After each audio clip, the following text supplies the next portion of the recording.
네, 주제는 바울 서신의 그 평화에 대해서 우리가 한번 배워보도록 하겠습니다.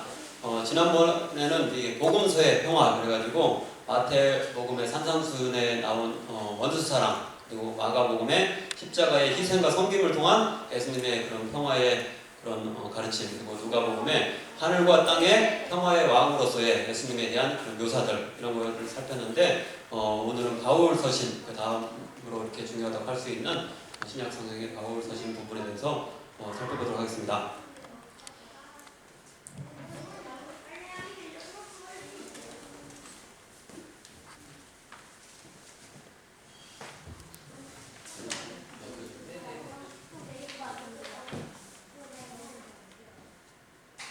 예, 그 평화라는 단어, 평강이라는 단어, 이 단어의 신약 헬라어 원어가 에이레네라고 그랬는데, 에이레네와 그 파생어, 뭐 동사라든가 형용사라든가 이런 것들이 이제 신약에 총 100번 사용되는데 그 중에서 48번이 이 바울 서신에 이렇게 나옵니다.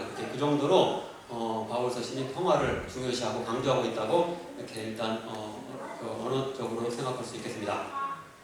오늘 또 다룰 것 중에 제일 처음은 평화의 하나님이라는 이런 반복적으로 나타나는 어구에 대해서 이렇게 살펴보는 걸로 이제 시작을 하도록 하겠습니다. 평화의 하나님은 호 데오스 테스 에이레네스, 에이레네가 이제 뒤쪽에 가가지고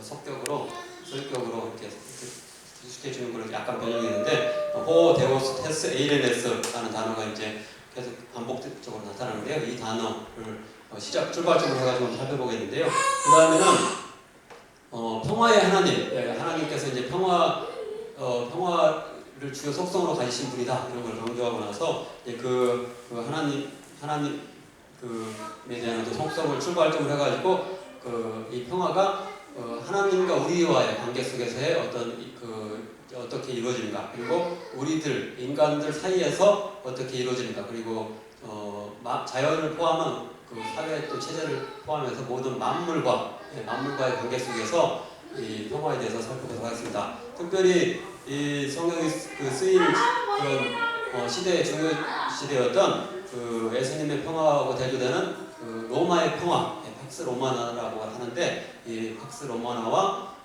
팍스 크리스티, 그래서 예수 그리스도의 평화와 어떻게 그게 이제 서로 상반되는지, 이런 것들을 또 마지막으로 부분을 살펴보도록 하겠습니다. 먼저 평화의 하나님이라는 어구에 대해서 이제 보겠는데요. 이 평화 아니면 평강, 화평, 이런 하나님이라는 어구, 똑같은 이렇게 어구가 7번 반복적으로 나타나고 있습니다. 근데 이 어구는 신약에서는 히브리서에서만 한 번, 다른 데서는 거기서만 딱 한 번 나오고, 구약에는 이런 용어가 평화의 하나님이라는 용어는 없고, 만군의 하나님 해가지고 좀 전쟁과 관련된 그런 용어 나오는데, 신약에서는 바울 서신에 집중적으로 평강의 하나님 아니면 평화의 하나님, 이런 단어들이 이제 나오고 있고요. 또 위경 중에 단의 언역서라는 게 있는데, 거기서도 단 한 번, 그래서 평화의 하나님이 가장 이제 바울 서신에서 유일하게 많이 나오고 있고 강조되고 있다고 볼 수 있습니다. 반면에 이제 구약 성경에 보면은 비슷한 표현 해가지고 진실의 하나님, 진실의 이렇게 명사가 이렇게 뒤쪽에서 해가지고 실격으로 이렇게 만들어지는 그런 어구가 진실의 하나님, 진리의 하나님, 영광의 하나님, 용사로서의 소유격은 아니지만 비슷한 그런 구조를 가진 것으로서 용사로서의 하나님, 이런 것들만 나오지 평화의 하나님, 평강의 하나님, 이런 말은 구약에는 나오지 않는다는 걸 볼 수 있고, 바울 서신에서 비슷한 구조로 이렇게 나오는 것들이 소망의 하나님, 사랑의 하나님, 이런 것들이 나오는데 딱 한 번만 사용된다는 걸 볼 수 있습니다. 왜 하나님을 수식할 때 여기 평화의 하나님, 평강의 하나님, 이것만 이렇게 많이 나오느냐, 이런 걸 봤을 때 이게 하나님의 어떤 주요 속성이 다른 것도 있지만은 그 중에서도 중요시되는 게 평화라는 것, 이걸 굉장히 하나님의 속성으로 이렇게 여기서 부각시키려고 하고 있다. 그걸 볼 수가 있겠습니다.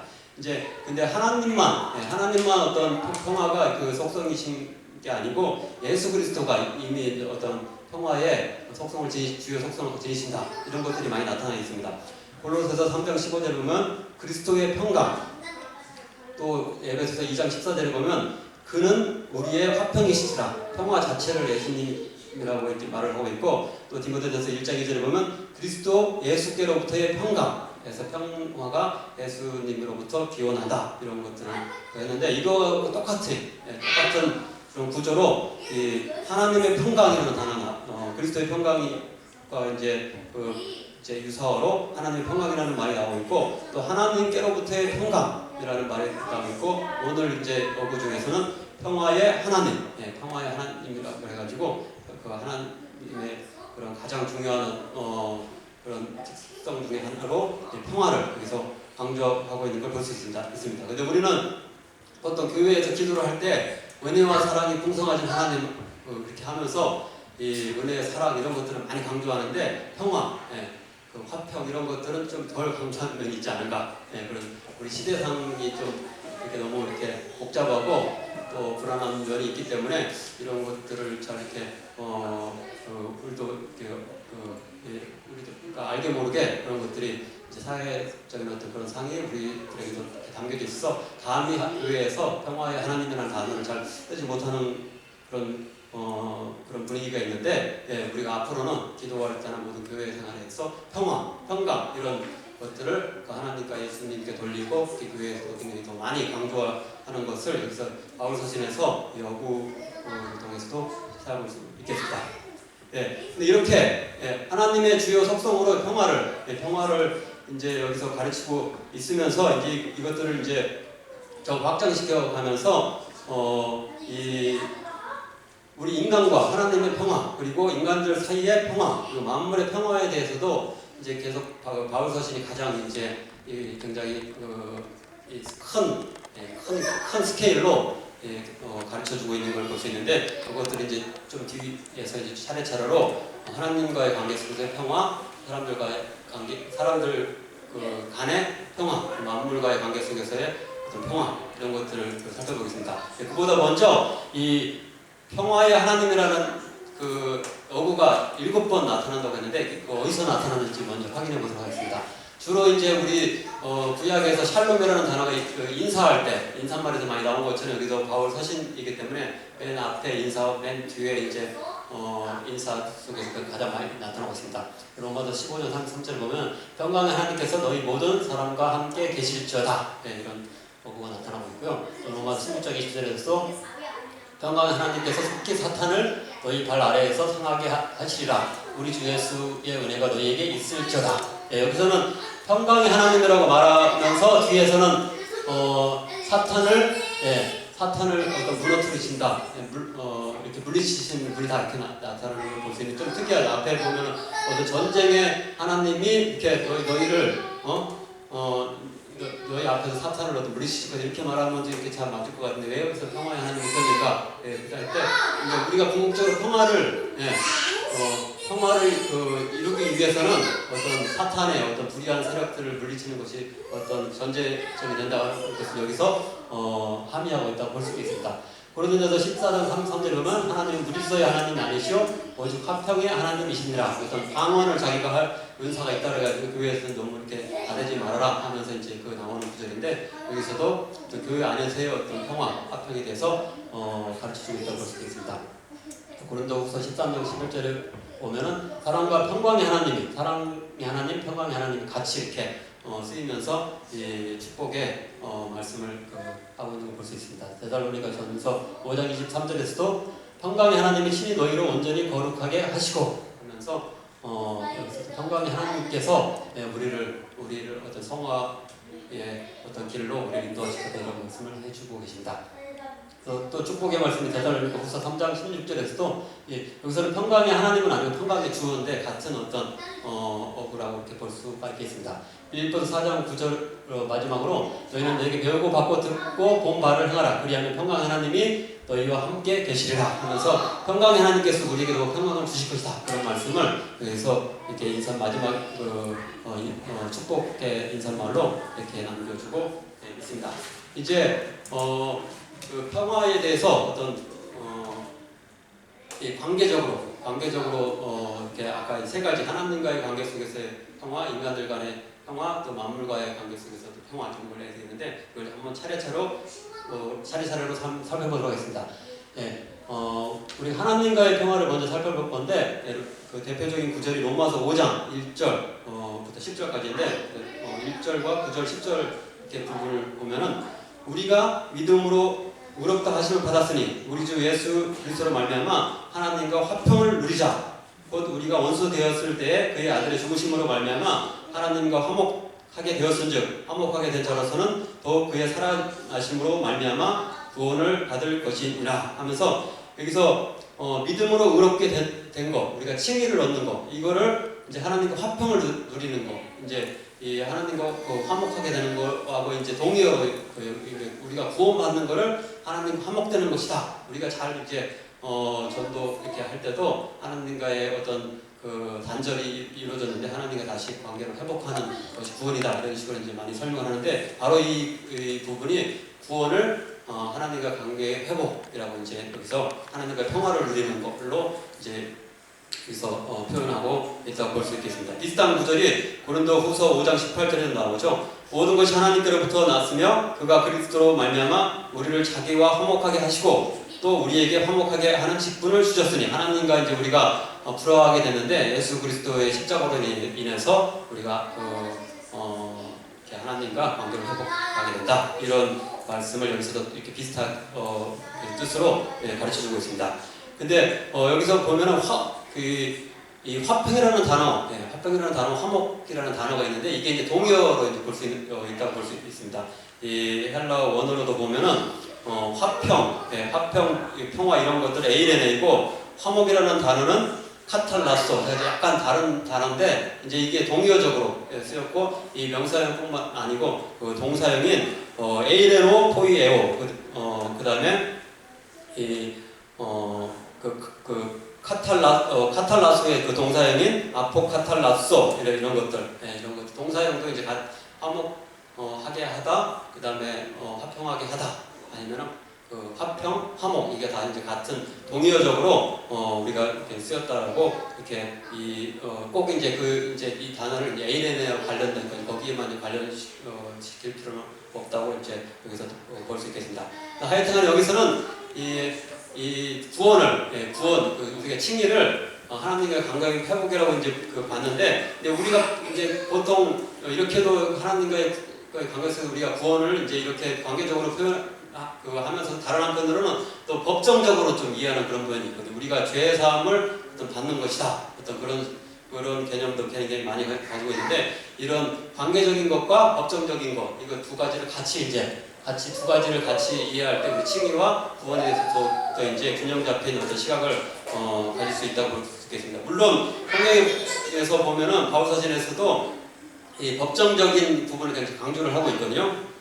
예를 들어서 우리가 받을 벌을 예수님이 대신 받아서 하나님의 재판장에서 우리가 무죄 판결을 받고 하나님의 진노로부터 해방된 것이다. 이거를 우리가 구원, 칭의로 이제 알고 있는데 그런 그 뜻을 많이 이제 성경에서 가르쳐주고 있습니다. 갈라디아서 3장 13절에 보면 그리스도께서 우리를 위하여 저주를 받은 바 되사 율법의 저주에서 우리를 속량하셨으니, 우리 대신 십자가를 지셔서 죄를 속량하신 것을 우리 구원으로 표현하고 있습니다. 로마서 8장 3절에서 보면은 율법이 육신으로 말미암아 연약하게 할 수 없는 그것을 하나님은 하시나니 곧 죄로 말미암아 자기 아들을 죄 있는 육신의 모양으로 보내어 육신의 죄를 정하사. 그래서 우리의 죄를 예수님의 그 대속의 십자가로 우리를 이렇게 대신 사해 주신 어떤 그런 것을 칭의 구원이라고 이렇게 표현하고 있습니다. 이렇게 우리가 죄인인데 우리 죄를 대신 져주신 어떤 이렇게 구원을 표현한 그 장점이 있습니다.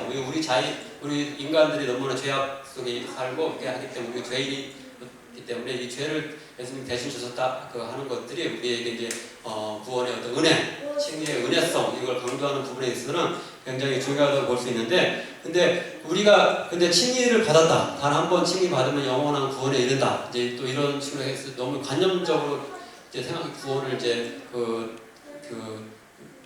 이렇게 또 입으로 뭐 시인하여 우리가 구원을 받는다 이렇게 하면서 어떤 우리 어떤 그런 관념적으로 이제 빠지기 쉬운데, 이걸 실질적으로 구원이라는 실질적으로 무엇인가, 그것을 하나님과의 관계와 회복, 이렇게 아까 에이레네를 써가지고 아니면 카탈라소라 써가지고 이 하나님과의 화목을 누리는 거는 이제 그 관계의 회복으로 할 때, 우리가 구원 받고 나서의 삶도 우리가 하나님의 자녀로서 어떻게 마땅히 살아가야 될 관계적으로 이해할 때 마땅히 어떤 그 삶이 따라야 된다, 어떤 그런 부분들도 같이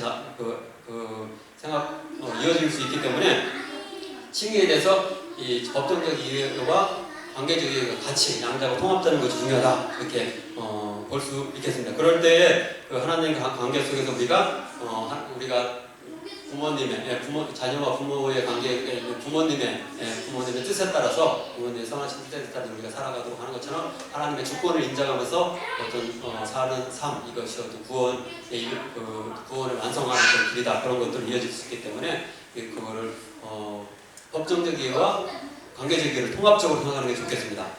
그래서 이제 성경 조금 전에 고린도후서 5장 18절에서는 이 구원을 관계적으로 설명을 했는데, 바로 그 두 절 뒤에 20절에 보면은 이제 법정적으로 이제 그걸 표현하고 있습니다. 하나님의 죄를 알지도 못하신 이를 우리를 대신하여 죄로 삼으신 것은 우리로 하여금 그 안에서 하나님의 의가 되게 하려 하십니다. 예. 우리의 큰 죄악을 예수님께서 대신 이제 져 주시고 대신 형벌을 받아 주셔서 우리가 하나님과 관계를 회복하는 것, 이제 거기는 관계적인 것과 법정적인 같이 이렇게 들어가 있는데, 이런 부분들을 같이 동시에 이해하는 게 중요하고, 이렇게 하나님과의 관계 속에서의 우리가 회복되는 것, 하나님의 관계를 완전히 회복하는 것을 구원으로 이제 아는 것들이 이런 소중함, 우리들에게 단순히 이례적으로 어떤 우리가 갑자기 칭의를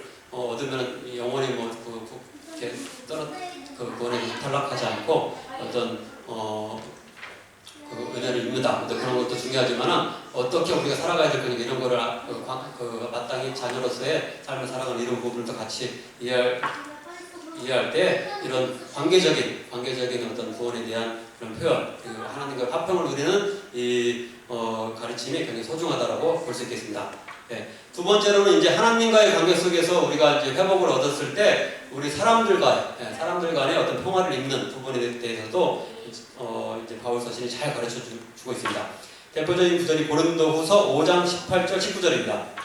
네, 이제 하나님이 그리스도를 말미암아 우리를 자기와 화목하게 하시고 또 우리에게 화목하게 하는 직분을 주셨으니 곧 하나님께서 그리스도 안에 계시사 세상을 자기와 화목하게 하시며 그들의 죄를 그들에게 돌리지 아니하시고 화목하게 하는 말씀을 우리에게 부탁하셨느니라. 예, 이렇게 그리스도를 말미암아 우리를 하나님과 화목하게 하고 나서 우리에게 화목하게 하는 직분을 주셨다. 그래서 우리들 하나님과 화목된 그런 자들이 다른 사람들에게도 그런 화평을 전하는 자로서 살아야 된다, 이런 말씀을 하고 있는데, 그러면 우리 사람들 사이에 그런 화목하는 거, 이것도 이제 몇 가지 이제 그런 대상이 있다고 할 수 있는데, 첫 대상이 어떤 거냐면 우리 신자들 상호간의 평화에 대해서 가르쳐주고 있습니다. 데살로니가 전서 5장 13절에 보면 사랑 안에서 가장 귀히 여기며 너희끼리 화목하라, 교인들끼리 화목하라, 이렇게 말씀을 있고요. 로마서 14장 19절에 보면 그러므로 우리가 화평의 일과 서로 덕을 세우는 일을 힘쓰나니, 또 에베소서 4장 2절 3절도 서로 용납하고 평안에 매는 줄로 성령이 하나 되게 하신 것을 힘써 지키라.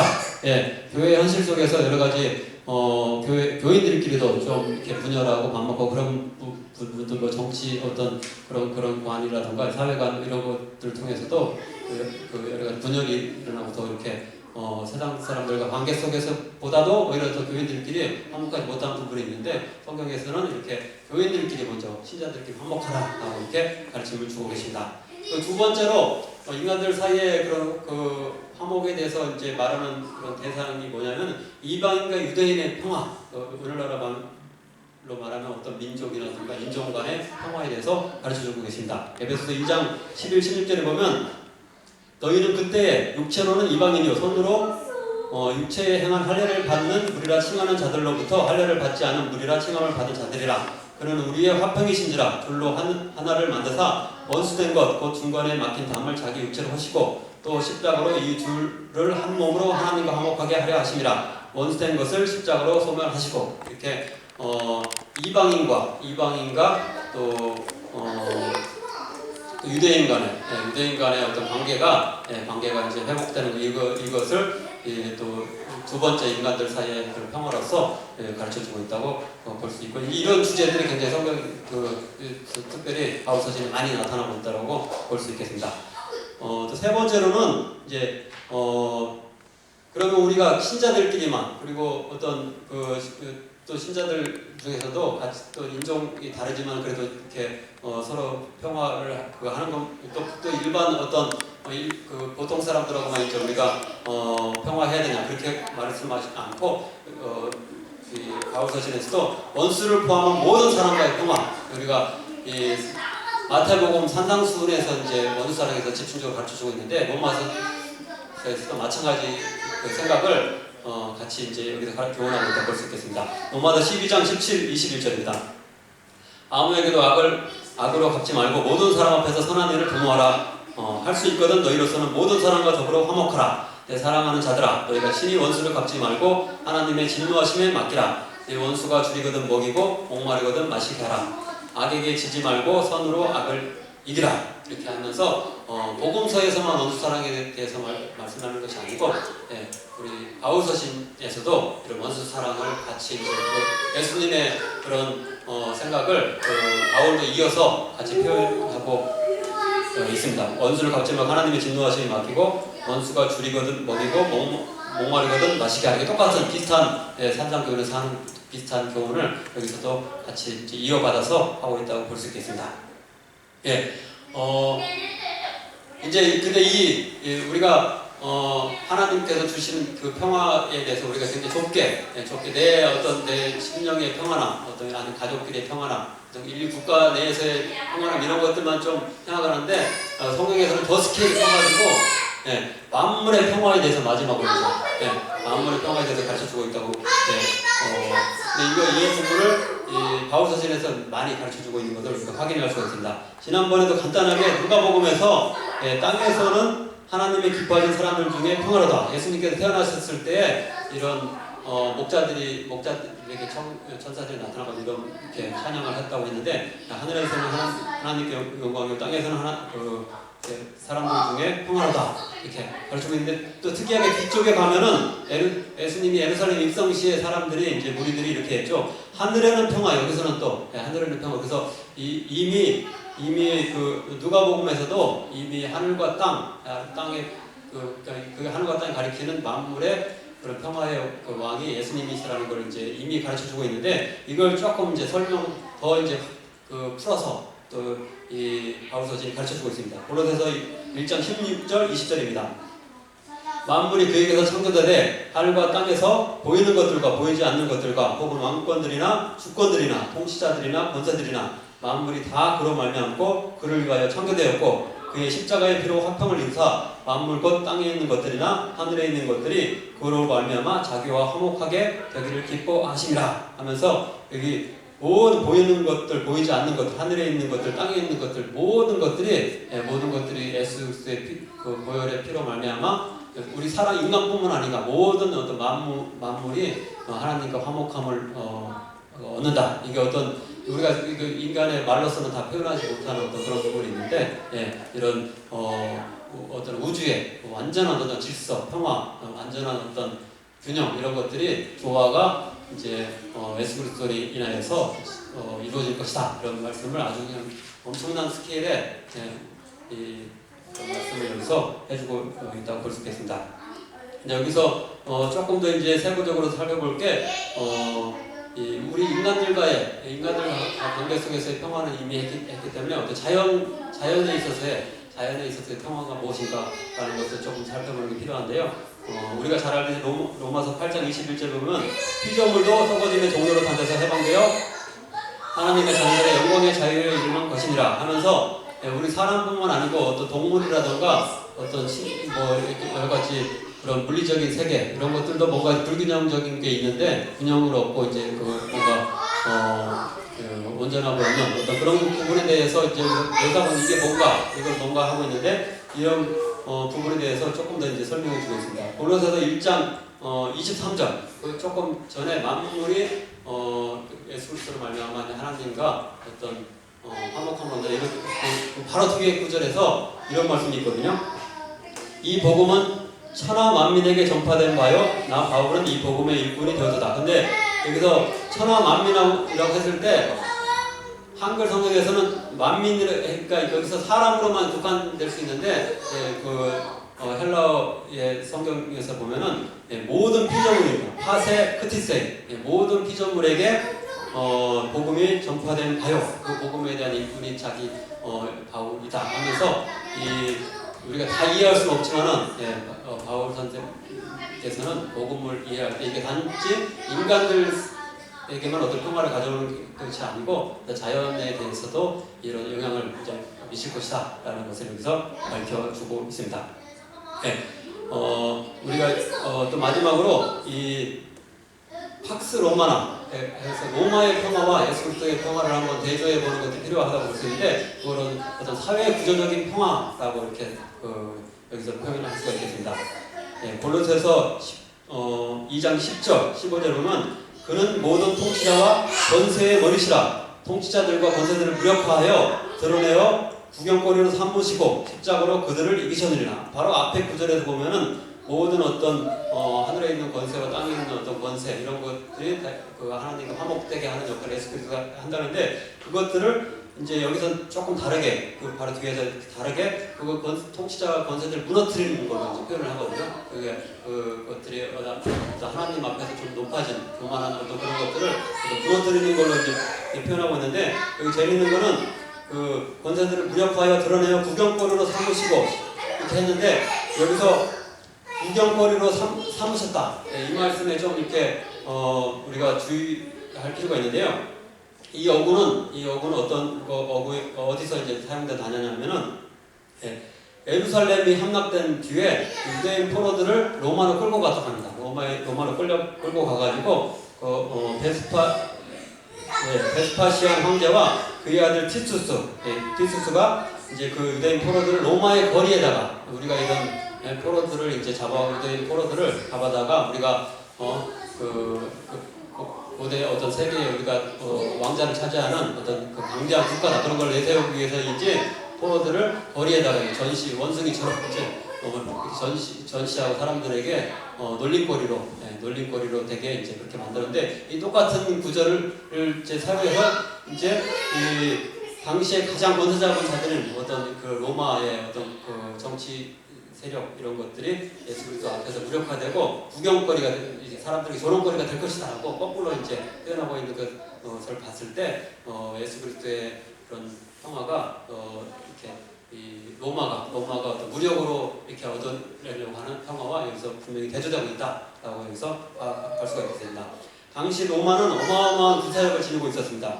가장 강대했던 아우구스투스 황제 시대에 28개의 군단이 있었고 6,000명의 지휘관이 있었다고 합니다. 15만 명의 군사가 있었다고 하는데 15만 명이면 별거 아니지 않느냐 이렇게 생각할 수 있는데 이거는 당대 인구의 약 3%였다고 합니다. 그리고 또 그 피로시에는 로마에서 6,000명 그리고 12,000명의 보병이나 지원부대가 이제 또 동원될 수 있고 또 각 동맹국들의 또 군대가 있는데 동맹국의 군대까지 이렇게 드릴 수 있기 때문에 어마어마한 이제 무력으로 또 평화를 이뤄낸 어떤 로마의 강대한 어떤 그런 힘이 있었는데 이것들을 예수 그리스도께서 십자가로 그 연약하게 보이는 십자가로 그것들을 무너뜨리고 진정한 로마의 평화가 로마가 내세우는 평화가 아니고 예수 그리스도의 평화를 이루실 것이다 라고 여기서 분명히 말씀을 볼 수 있겠습니다. 이렇게 바울 서신에서 가르쳐주고 있는 이 평화는 하나님께서 평강의 하나님이다. 하나님의 주요 속성이 벌써 이제 그리고 예수 그리스도의 주요 속성이 평화다. 거기를 이렇게 기반으로 해가지고 또 우리 인간과 하나님과의 평화, 인간들 사이에 또 원수까지도 포함하는 어떤 그 평화, 화목하는 것들을 가르쳐주고 계시고 또 우리들의 어떤 작은 어떤 그런 규모가 아니고 우주적인 스케일로 우리 만물의 주인이고 왕이신 그 만물의 어떤 조화와 그 균형을 다시 이제 일구실 분으로서 예수 그리스도에 대해서 이제 묘사하고 있다라고 볼 수 있고 또 오늘의 평화를 이루는 것은 일단 무력이 있어야 힘이 있어야지 뭔가 이렇게 평화를 이루는 것처럼 우리가 흔히 지금은 로마가 없고 지금은 다른 뭐 팍스 아메리카나라고 또 할 수 있는 그런 부분이 있는데 그런 강대한 어떤 제국의 힘으로 우리가 평화를 이룰 수 있는 것이 아니고 예수 그리스도 연약해 보이는 예수 그리스도의 십자가를 통해서만 또 궁극적인 평화를 얻을 수 있다 이런 부분에 대해서 바울서신에서 우리 교훈을 얻을 수 있겠습니다. 같이 기도하겠습니다. 사랑하는 하나님 아버지 감사합니다. 이 시간